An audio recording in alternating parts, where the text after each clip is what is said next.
I've noticed that a lot of aspiring golfers romanticize certain scoring barriers, perhaps none more than breaking 80. Well, I'm not a scratch golfer, and I frequently break 80.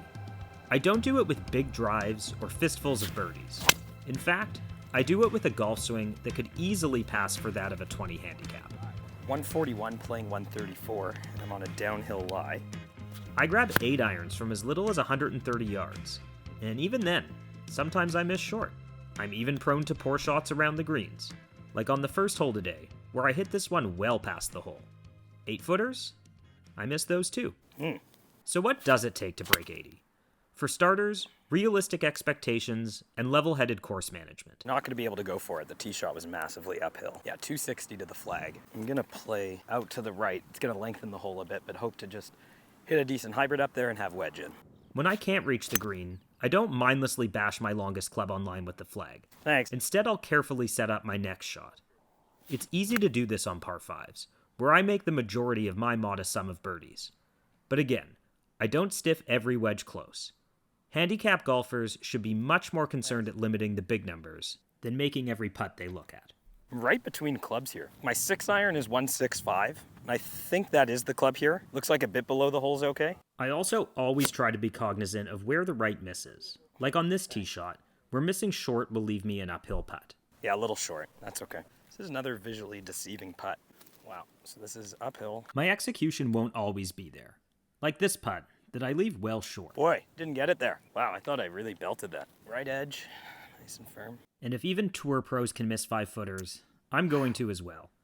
I'll just remain patient because the scores will come. Okay, aim up the right. This hole doesn't need to be as intimidating as it appears. I see that the fairway feeds everything left, and I aim up the right. Okay, so front pin, 150 playing 154, and we're into at least a half a club anyway. The wind is playing 160, and then I want to miss long because there's room behind it. I want to play it like 170, 175 even, so I'm going to hit a 5-iron from only 150. I think it's the club. This time I determine that the miss is long. And again, the scorecard doesn't care that I'm hitting a 5-iron from 150. It sets up this makeable birdie putt. And this time, I get it to go. Bunker on the left is about 280 and it's uphill. I kind of feel like I can aim in that direction because it'll also feed anything up there back to the middle of the fairway. So the target is right at that left bunker, maybe with a bit of a fade. This is an uphill 430-yard par 4. That's a long one for me, and I'm lucky to hit a good one. Okay, 174, playing 181. Ball's a bit below my feet. Yeah, I'm gonna choke down a ton on a 190 club. Another good one here, and before lining up the putt, Steve and Eddie are asking me how I'm reading these greens. Should be good. So I think it's less downhill than it appears. We're into the green, and yeah, I think it's a flat putt. It's playing it 1.5 feet out. Indeed, this wasn't the downhill screamer that it appeared, but it did have more movement than I thought at the hole. Okay, broke more than I thought. Okay. Right side of the hole. Each putt is a new endeavor. I'm not thinking about the last 5-footer that I missed. I line it up and knock it in. Thanks.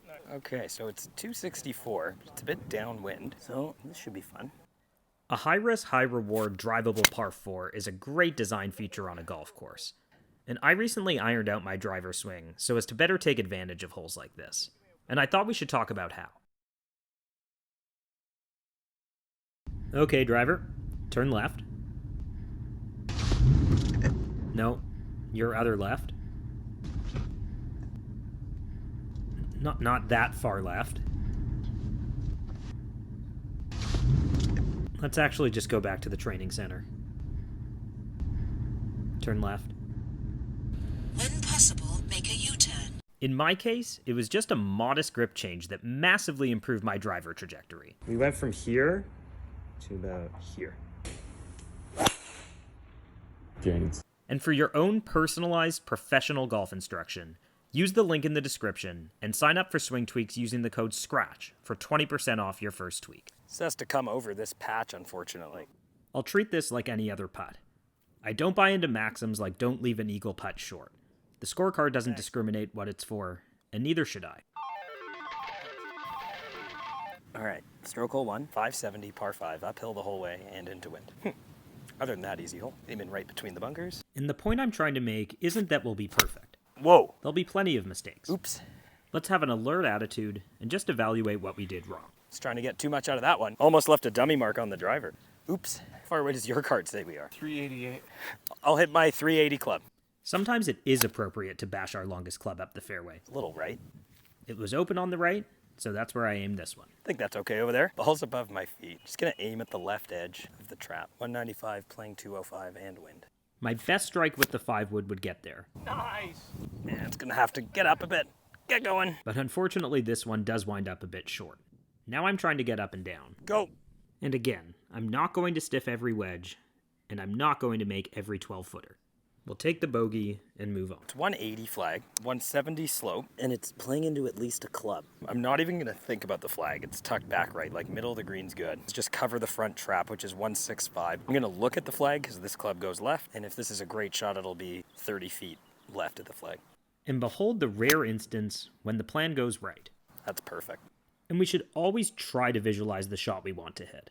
Otherwise, we're just hoping to luck our way to good spots. And I'm thrilled to have this look at birdie. I leave it a bit short, but I'll tap it in to remain 1 over going into 9. 270 to the trap, eh? What's wind doing? I'm trying to decide whether to hit driver here. Wind's helping a bit from the left. Gonna aim up the left with the cut. But the reality is that I was indecisive over this drive, Well, that was too much of a cut. and it's going to lead to problems. So flag is 125 on this line. It's front right, and there's a trap short of it that would be horrible to be in. So I'm aiming at that guy on the tee box, and I'm gonna take an extra club. And note, sometimes even with commitment, you just hit a stinker. Probably in the bunker. And this is me en route to the bunker. How horrible is this? I didn't record the shot. Misrecording probably the best shot I've hit today. I'm not quite sure what the grain's doing, to be honest. So this is gonna break even more than I think. A great bunker shot set up a makeable par putt here, but it snapped on me right away, Opportunity missed there. and I'll have to settle for bogey. That's a 2 over front 9 without a single spectacular golf shot. In fact, I can even count a handful of outright bad ones. My assessment is that putting myself in position off the tee was the key ingredient, even if none of them was a bomb by many golfers' standards. And we'll see if we can keep it up heading into the back 9. The driver's still cooperating. It will leave me just a short iron in, and I'll go back to work. This is a really funky number for me. It's 112 playing 114 and downhill lie, so that should be a wedge, but I just don't love the contact I make here and the pins at the front. So I'm actually gonna hit a 125 club. It might not be long because it's gonna come out low, not carry far. And one thing I learned from golfers far better than myself is to assess every lie. I knew that the downhill lie would take some height off my approach shot into this uphill green. Had I not taken an extra club into this green, I would have had a much worse leave. But instead I'm able to 2-putt for par.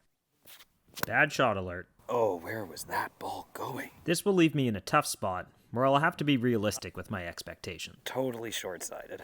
Just needs to get on the green. I don't have the high and soft bunker shot, and trying it could lead to a big number. I think that was as best as I was gonna do. You read the book, Putting Out of Your Mind? Had I read that book more closely, I never would have done what I did here. Didn't commit to a line. And I'll take my first bogey on the back. A 470-yard par 4. This mentally is a par 5 if there ever was one. 470 is the upper bound of my 2 best consecutive shots, and I'll often have to play this as a 3-shotter. Okay, so 203. Playing partner has a cool thing. It shows wind. We're 10 miles an hour into wind. Sure got a lot out of the drive, surprisingly. I guess it was my best drive, and now I'm leaning into this 5-wood, and it has the distance. Kick right. It's left here. We're finally after some poor pitches today. This one gets nice and close. Thanks. I'll back up the camera so you can get a look at this one. And I'll knock it in for a great 4 on a long, tough hole. One more good one. Wow, you killed that. Yeah. Wow, that's a nice coming. Beautiful. Thought I'd gotten all of this, but still 267 flag, and I'm going to have to lengthen the hole by going right. And just when I thought nothing could go wrong, Oh, no. I do this. Yeah, it was really bad. It will leave me with the funky one. Way right. 116, straight into, I think it is a 9-iron. This is not a follow-through that any coach would recommend, but I do steer it towards my target. Oh! Unfortunately, it gets left a bit short, and the chip isn't great either. All right, I'm not going to leave this putt short. Now, this is crazy. I'm using the level surface of that thing over there. Did you see that box? I actually do see a hair of left to right in it. This is a great method to reorienting yourself to what's flat. I see this moving a bit to my right. Thank you. So that bunker on the left is 256. Wind's going right to left. Hitting a cut's going to be tough. I got to aim right of it. It's my only option.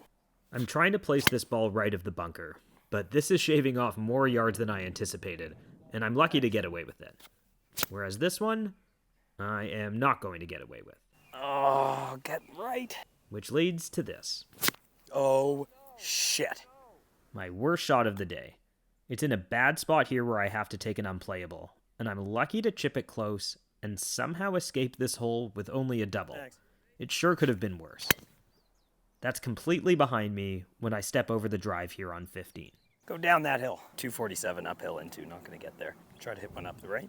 Again, we never mindlessly bash our longest club, but this hole's wide open, and I am able to hit 5 wood. 77. I'm actually going to hit a gap wedge, which is a 100-yard club. Just hit a little 80-yard pitch and putt shot. Bit right of the flag. I mentioned being patient and not expecting to hit every wedge close. Well, it took 15 holes to stiff one.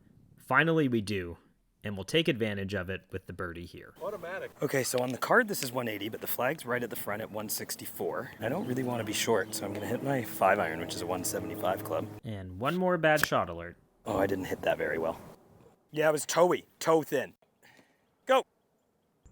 Once again, we found ourselves short-sided. This time to a front pin that I'm not able to get too close to. And the long putt has some break in it that I didn't see, and I'll settle for bogey. We're in the final stretch now, and lo and behold, another good drive will leave me just a wedge in. And I thought this one was painting the flagstick, but it catches the last inch of a bunker lip and leaves me down here. There's a bit too much on this one, and I'll be left with the 15-foot downhiller. It turns away at the final second, and for the first time today, we'll card back-to-back bogeys. But a huge key to today's good score is to never dwell on the last shot and relish the next one. And while my approach on 18 doesn't wind up where I'd like it to, I'll just remember that golf is hard. And it seems an appropriate time to talk about being appreciative for being here. WAILEA Golf Club has won 190 separate awards. They offer an unlimited play package, and if I were lucky enough to spend more time in Hawaii, you'd find me on this golf course every day. Back to the hole at hand. For the first time today, I scramble from a bunker. And that caps off a 78 that produced a sub-5 differential and brought my handicap into the 5s. And I'll prevail upon you. What can you take away from this round that can help you the next time you're pushing to break a new scoring barrier? The biggest reward I get from running the channel is hearing how you've leveled up your game while watching the guy with the ugly swing.